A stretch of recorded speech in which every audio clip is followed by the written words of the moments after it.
Jane Eyre by Charlotte Bronte. Chapter 7. My first quarter at Lowood seemed an age, and not the golden age either. It comprised an irksome struggle with difficulties in habituating myself to new rules and unwonted tasks. The fear of failure in these points harassed me worse than the physical hardships of my lot, though these were no trifles. During January, February, and part of March, the deep snows, and after their melting, the almost impassable roads, prevented our stirring beyond the garden walls, except to go to church. But within these limits we had to pass an hour every day in the open air. Our clothing was insufficient to protect us from the severe cold. We had no boots, the snow got into our shoes and melted there.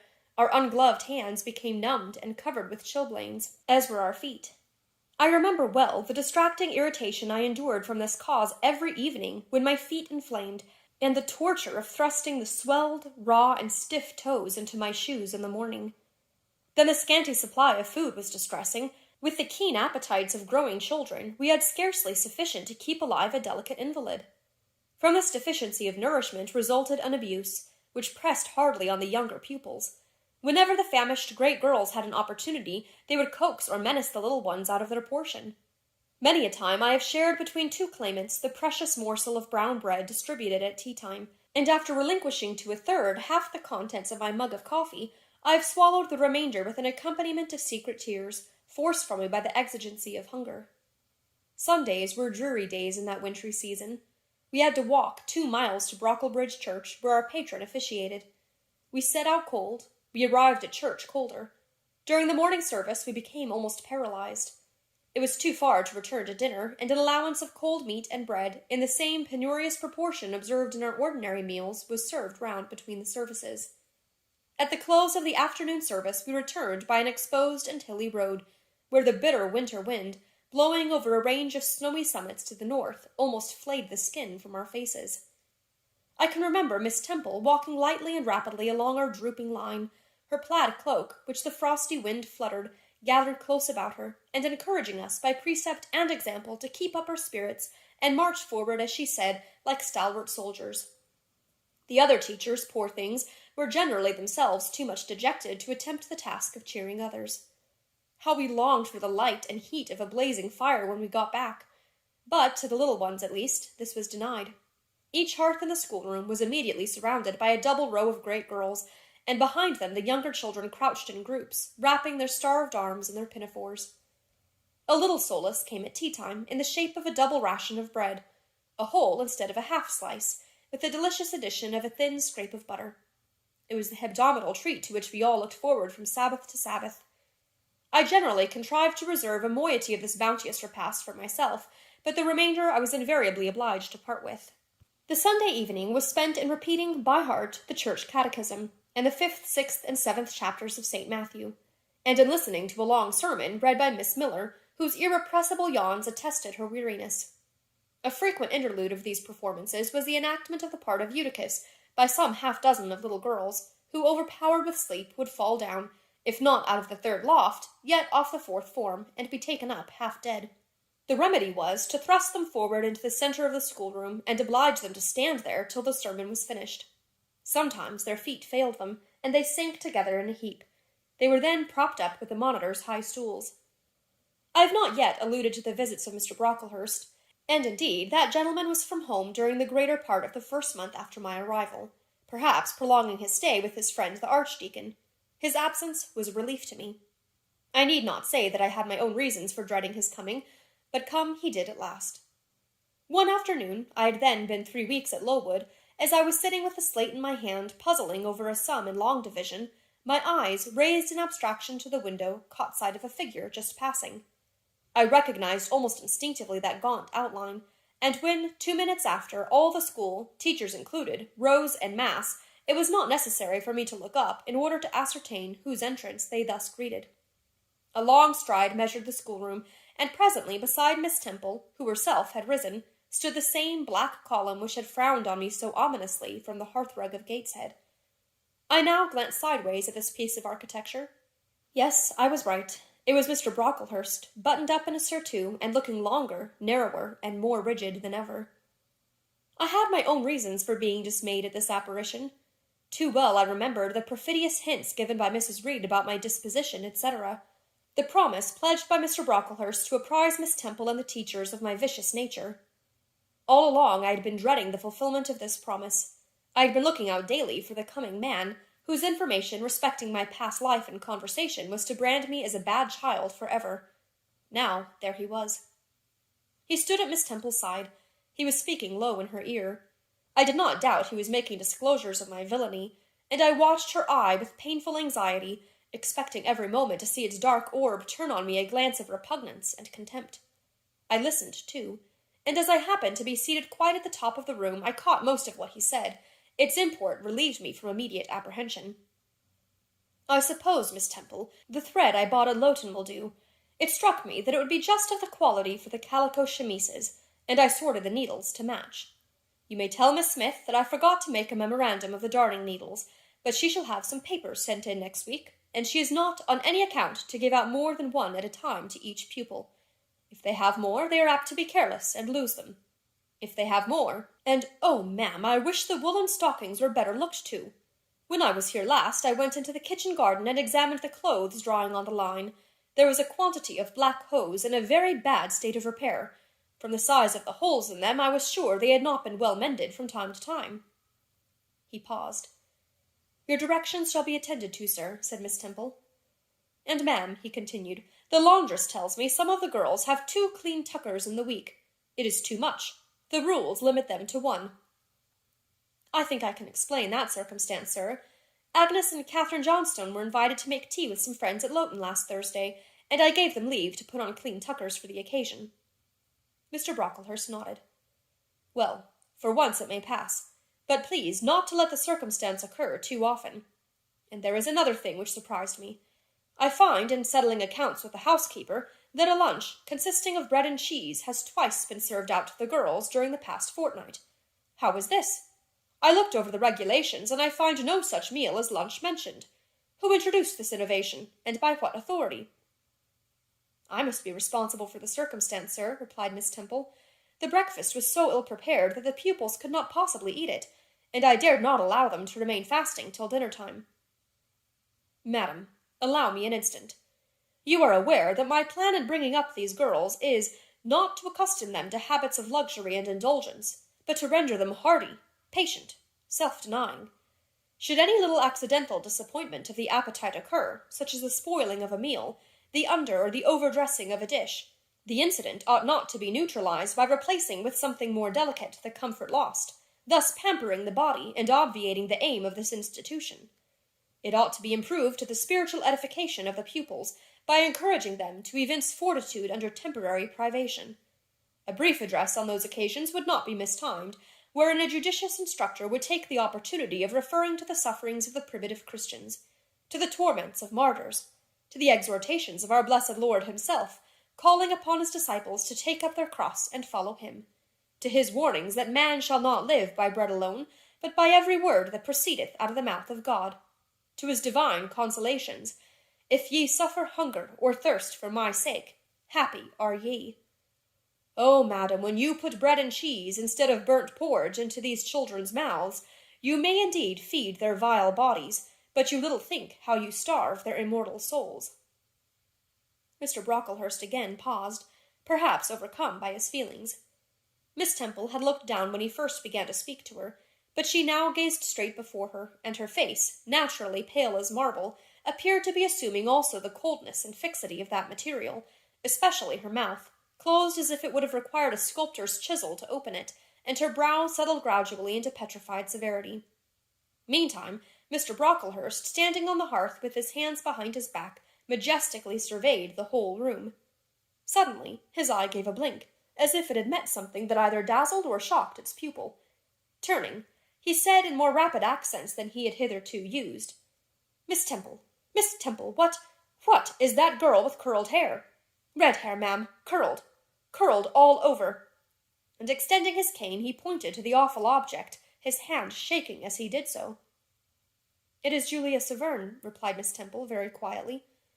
Julia Severn, ma'am, and why has she or any other curled hair? Why, in defiance of every precept and principle of this house, does she conform to the world so openly, here in an evangelical, charitable establishment, as to wear her hair one mass of curls?" "Julia's hair curls naturally," returned Miss Temple, still more quietly. "Naturally. Yes, but we are not to conform to nature. I wish these girls to be the children of grace. And why that abundance?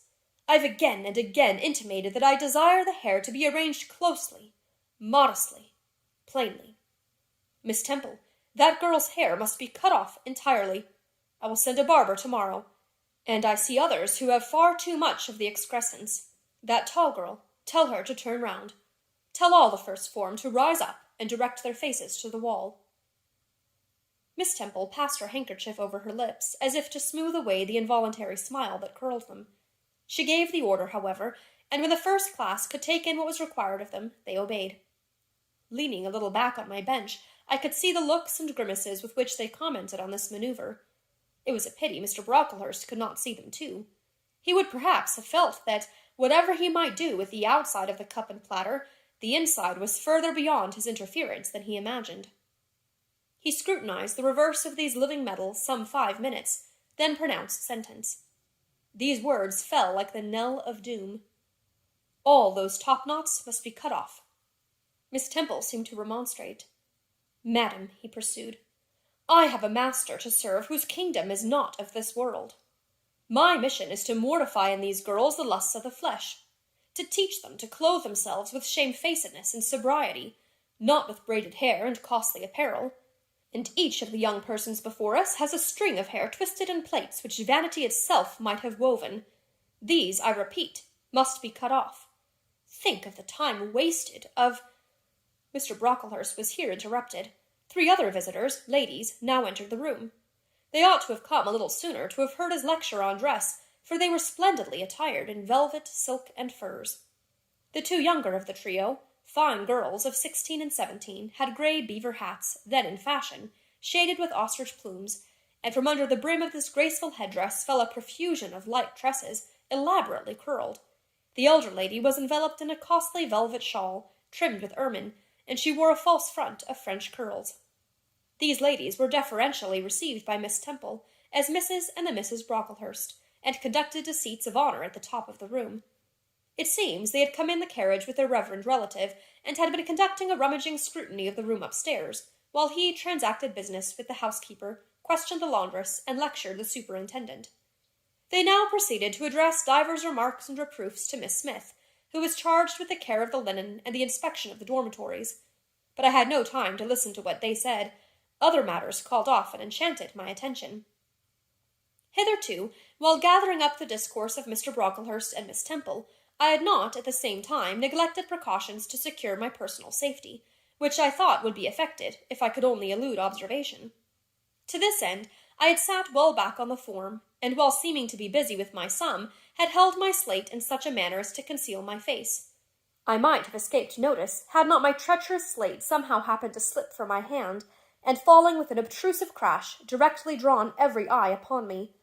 I knew it was all over now, and as I stooped to pick up the 2 fragments of slate, I rallied my forces for the worst. It came. "A careless girl," said Mr. Brocklehurst, and immediately after, "It is the new pupil, I perceive." And before I could draw breath, "I must not forget I have a word to say respecting her." Then aloud, how loud it seemed to me, "Let the child who broke her slate come forward." Of my own accord, I could not have stirred. I was paralyzed. But the 2 great girls who sit on each side of me set me on my legs and pushed me towards the dread judge, and then Miss Temple gently assisted me to his very feet, and I caught her whispered counsel. "Don't be afraid, Jane. I saw it was an accident. You shall not be punished." The kind whisper went to my heart like a dagger. Another minute, and she will despise me for a hypocrite, thought I, and an impulse of fury against Reed, Brocklehurst, and Co. bounded in my pulses at the conviction. I was no Helen Burns. "Fetch that stool," said Mr. Brocklehurst, pointing to a very high one from which a monitor had just risen. It was brought. "Place the child upon it." And I was placed there. By whom, I don't know. I was in no condition to note particulars. I was only aware that they had hoisted me up to the height of Mr. Brocklehurst's nose, that he was within a yard of me, and that a spread of shot orange and purple silk pelisses and a cloud of silvery plumage extended and waved below me. Mr. Brocklehurst hemmed. "Ladies," said he, turning to his family, "Miss Temple, teachers, and children, you all see this girl?" Of course they did, for I felt their eyes directed like burning glasses against my scorched skin. "You see she is yet young. You observe she possesses the ordinary form of childhood.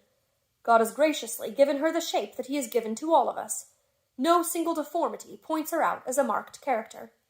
Who would think that the evil one had already found a servant and agent in her? Yet such, I grieve to say, is the case." A pause, in which I began to steady the palsy of my nerves and to feel that the Rubicon was passed, and that the trial, no longer to be shirked, must be firmly sustained. "My dear children," pursued the black marble clergyman with pathos, "this is a sad, a melancholy occasion. For it becomes my duty to warn you that this girl, who might be one of God's own lambs, is a little castaway, not a member of the true flock, but evidently an interloper and an alien. You must be on your guard against her. You must shun her example. If necessary, avoid her company, exclude her from your sports, and shut her out from your converse. Teachers, you must watch her. Keep your eyes on her movements, weigh well her words, scrutinize her actions, punish her body to save her soul, if indeed such salvation be possible, for, my tongue falters while I tell it, this girl, this child, the native of a Christian land, worse than many a little heathen who says its prayers to Brahma and kneels before Juggernaut, this girl is a liar." Now came a pause of 10 minutes, during which I, by this time in perfect possession of my wits, observed all the female Brocklehursts produce their pocket-handkerchiefs and apply them to their optics, while the elderly lady swayed herself to and fro, and the 2 younger ones whispered, "How shocking!" Mr. Brocklehurst resumed.